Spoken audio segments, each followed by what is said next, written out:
Hey everyone, and welcome to This Explainer. I'm Dr. Aris, your host and language assessment lecturer. Look, let's just be completely honest for a second. Assessment can often feel like this massive, looming headache for educators, right? Like it's just a necessary evil tacked on to the very end of a unit. But today, we're actually going to transform a foundational text into a dynamic mini-lecture to flip that perspective completely upside down. We're looking at how to bridge all that complex assessment theory with real-world, everyday classroom practice. So, whether you are a postgraduate student, a researcher, or a teacher in the trenches, this session is designed to empower you to become a really critical, informed user of language assessments. And joining me today to help unpack all this are Maya, a postgraduate TESOL student, and Leo, an early career language teacher.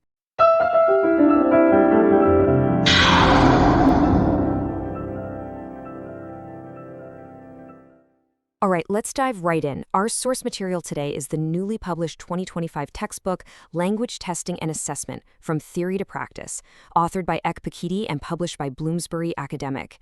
And, what makes this text so absolutely essential is its comprehensive approach. It doesn't just, throw a bunch of intimidating psychometric formulas at you and leave you to drown. Instead, it carefully connects those high-level theoretical models to the actual practical decisions that teachers have to make every single day. Yeah, exactly, Dr. Aris. As a grad student just stepping into this field, I've found Niles Yan Zhao's 2026 review of the book to be completely spot on. Zhao points out that it brilliantly balances conceptual grounding with practical application. It kind of strips away all that intimidating jargon and focuses heavily on what we call language assessment literacy, because it's not just about crunching numbers, right? It's about deeply understanding how our tests actually impact our students, which is exactly the mindset we need before we even step foot into a classroom. Absolutely well said, Maya. So, here is our roadmap for today's explainer. 1. Book overview and takeaways. 2. Foundations of language assessment.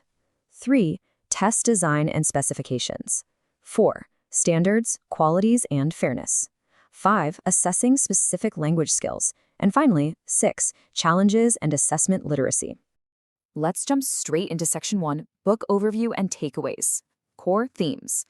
Maya, would you mind laying out the main concepts we should keep in mind as we go? I'd love to. So there are 3 big takeaways to really anchor our understanding today. Takeaway 1. Assessment is the bridge between teaching and learning. It's a tool for growth, not just some final judgment handed down at the end of a semester. Takeaway 2.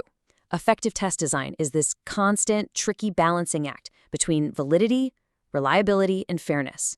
You really can't maximize one without carefully considering the others.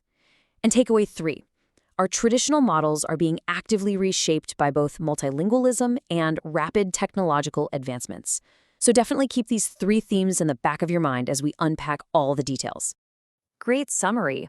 Moving on to Section 2, Assessment Foundations, Theory and Proficiency. Because before we can even think about designing a test, we have to understand the theory dictating how and why we evaluate language proficiency in the first place. First up, there is a totally crucial distinction we must make between formative and summative assessment. Formative assessment is essentially assessment for learning. It's highly diagnostic, it's feedback-focused.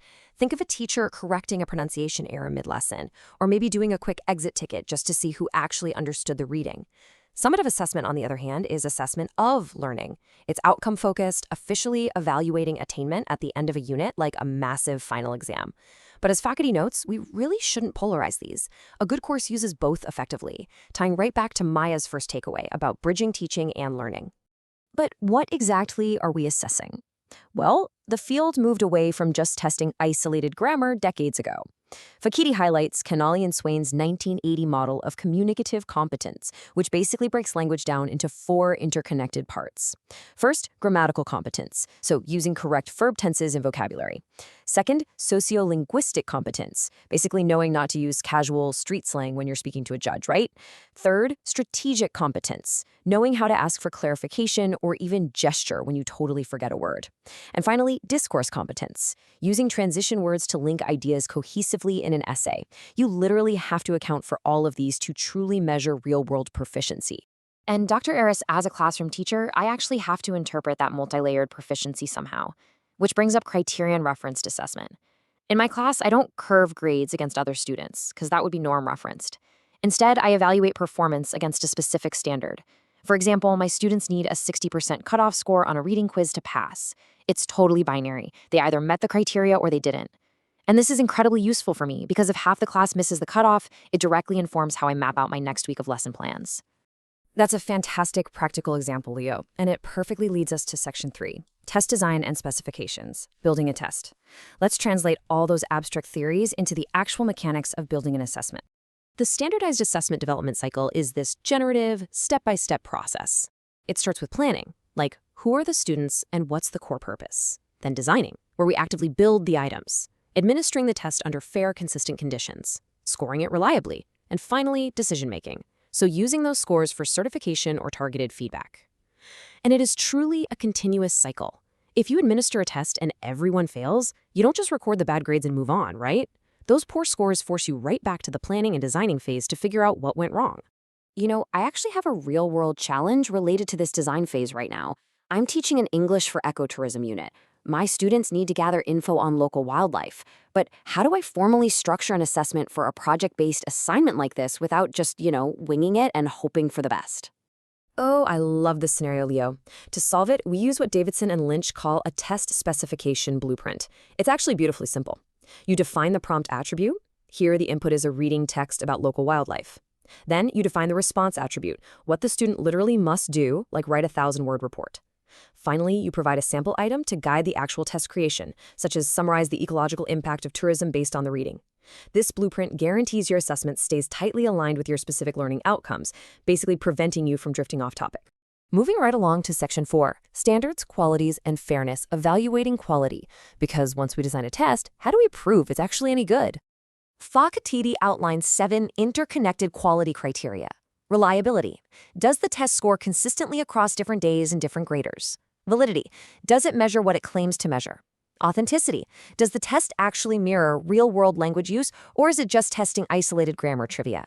Practicality. Can we actually afford the time and money to run it? Plus, ethics, fairness, and impact, meaning how does this test result affect the student's future trajectory or motivation? It's like a giant puzzle. If you ignore even one of these criteria, the entire integrity of the assessment can just collapse. And Dr. Aris, I want to highlight a really critical distinction from the text regarding validity here. Surprising as it sounds, a classroom test doesn't actually need the statistical perfection of a university entrance exam. Large, high-stakes exams require strict psychometric validity. But for classroom teachers like Leo, Phakiti, and Isaacs argue for edumetric trustworthiness. Classroom assessment is deeply sociocultural. It's about student growth, targeted feedback, and ongoing communication, not just rigid statistics. Trustworthiness is just a much better, way more realistic lens for evaluating teacher-led formative assessments. Spot on. Section 5, Assessing Specific Language Skills, Measuring Cognition. So how do we actually measure the complex, invisible processes going on inside a student's head? Well, let's look at speaking, using Levelt's 1989 cognitive model. To understand this, picture a super busy factory assembly line inside the mind. First, the conceptualizer generates the message, planning what to say based on the social situation. Second, the formulator takes over, encoding that intended message with the correct grammar, syntax, and vocabulary. Now, this is where language learners often experience a heavy cognitive load. Finally, the articulator takes that encoded plan and physically moves the vocal cords, tongue, and lips to produce the actual sounds of speech. When we assess speaking, we aren't just grading the final sound. We are actually assessing this entire invisible cognitive chain. Evaluating that spoken or written output can be super subjective, though, and that's exactly why I use an analytic scoring rubric. Instead of just giving a holistic B- that leaves the student totally guessing, I break it down. For instance, I grade function on a scale of 1 to 4 and accuracy on a scale of 1 to 4 separately. It significantly moderates the subjectivity, it gives the students targeted, actionable feedback, and ensures I'm actually maintaining that edumetric trustworthiness Maya mentioned earlier. Exactly. Rubrics make the invisible visible. Now, let's open our final section. Section 6, Challenges and Assessment Literacy, Future of the Field. This brings me right back to Zhao's review. While the book covers traditional technology really well, Zhao points out a pretty big limitation, noting that text is somewhat rooted in a pre-generative AI framing. It mentions AI, sure, but it doesn't fully grapple with how large language models can now instantly generate complex test items, provide automated essay scoring, or offer conversational feedback. As future educators, this is the literal frontier we have to navigate, figuring out how Gen AI reshapes the very constructs of language we're trying to test in the first place. And navigating those technological frontiers requires exactly what this book aims to build, Language Assessment Literacy, or LAL. As defined by Fulcher, LAL is not just knowing how to write a simple multiple-choice question.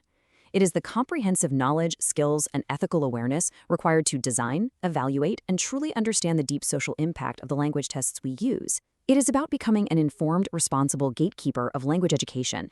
So, to summarize our journey today, assessment bridges teaching and learning. Good design requires a careful, constant balance between validity and fairness, and technology is constantly shifting the ground beneath us. Which leaves us with one final, provocative question for everyone watching.